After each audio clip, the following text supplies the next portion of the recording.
right now I've been working with short videos and sculptures and prints. And for the videos, I've been watching people in tourist locations or in transit in between destination sites and watching how we interact with our history and in these locations, how people interact with each other as well as in the structures.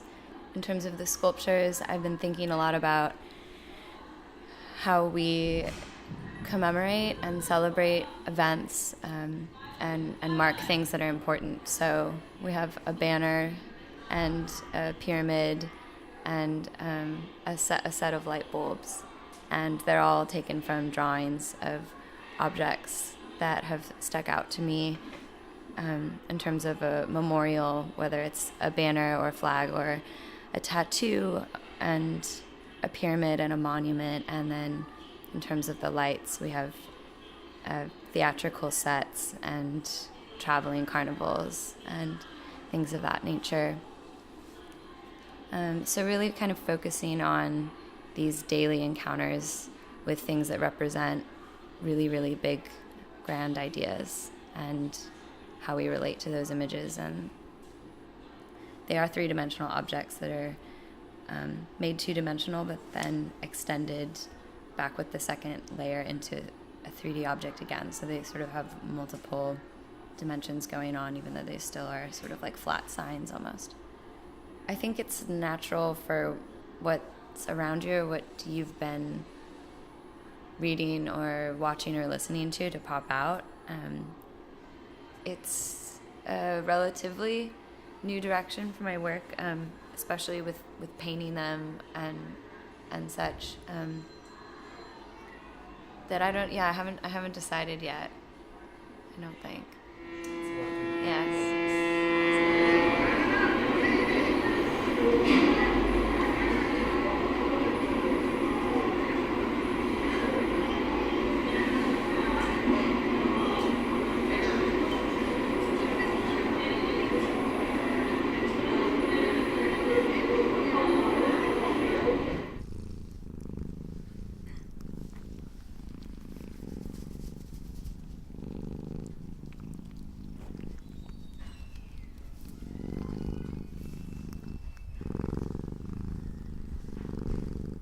Okay.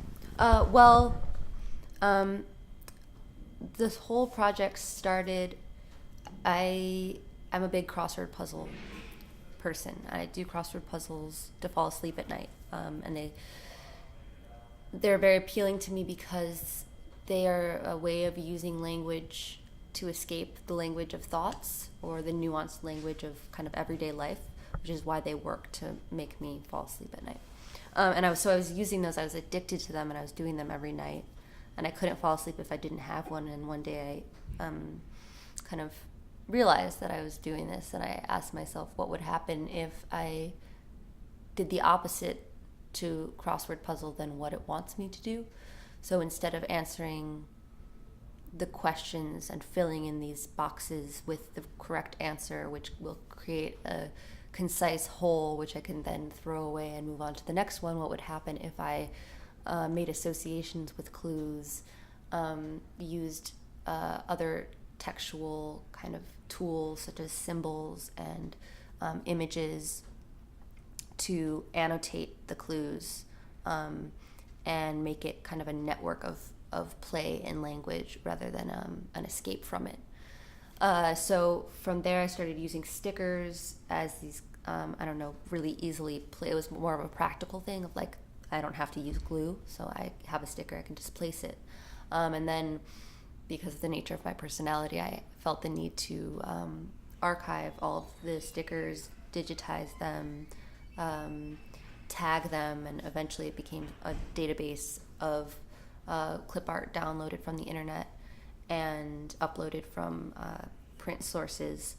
And then each one of those is tagged with various things, like the bulldog would be fauna and mammal and maybe threatening or something like that.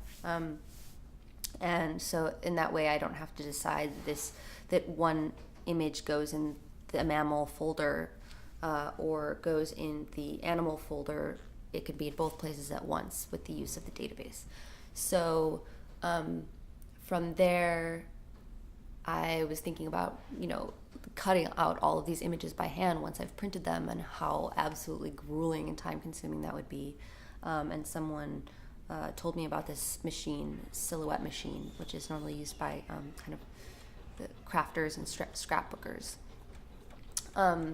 And that became a whole kind of like an arm that brings the digital images into the world of objects, and the things that happen along the way, it becomes kind of take up a life of their own.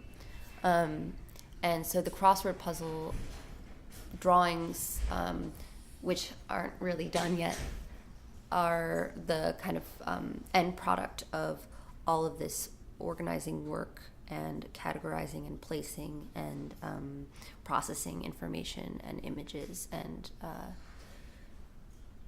using the space and the technology and the imagery that I've inherited, and manifesting them in physical ways, to where the texture and the actual form of the things surprises me and isn't what I planned.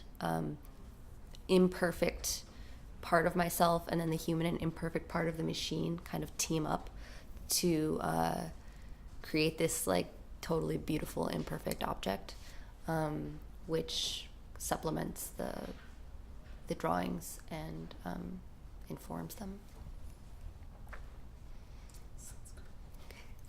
Do you think the cat can?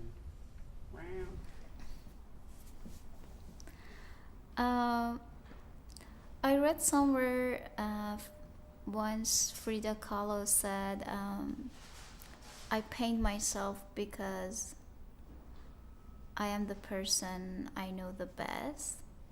Through my work, I tell stories of myself, of me as a female, as a Muslim, and as an Iranian. Like, I try to juxtapose the Persian heritage with the grimness of contemporary Iranian states.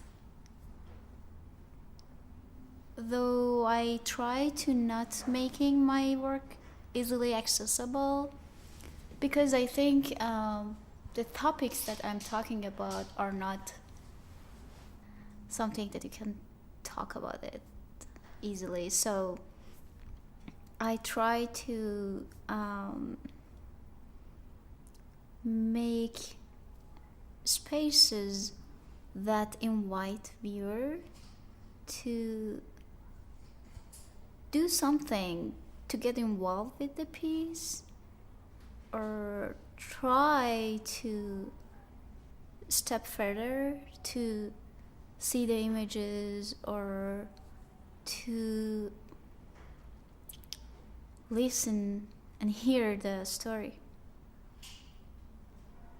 I think about the materials that I'm using a lot, because I guess this is part of my story. Like when I use plates or fabrics or even paper, I feel paper is like pure white, fragile, and even get crumbled, which is, I guess, very related to the topics that I'm dealing with.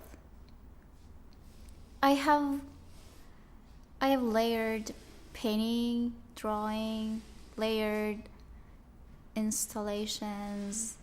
I guess layering is kind of referring to intertwine the layers of Iranian life experiences, particularly women's life in Iran. The imagery that are seen in my works frequently are coming from both history of Iran and contemporary situation in Iran. I try to mix the beauty which you can find in tiles, Persian miniatures, mosque designs. I am creating a piece of artwork is the part that I am very selfish and I just think about myself and the art that I am working on as a healing process. It's done and I want to show this piece. The audience, especially where I'm living now, it's very far from my country. The language that I'm using is different from what I used to deal with. So sometimes I feel it's fine if part of my pieces are not very clear and understandable for the viewer, but I also think, I'm sure whatever image you're looking at will have some influence consciously or unconsciously on you. So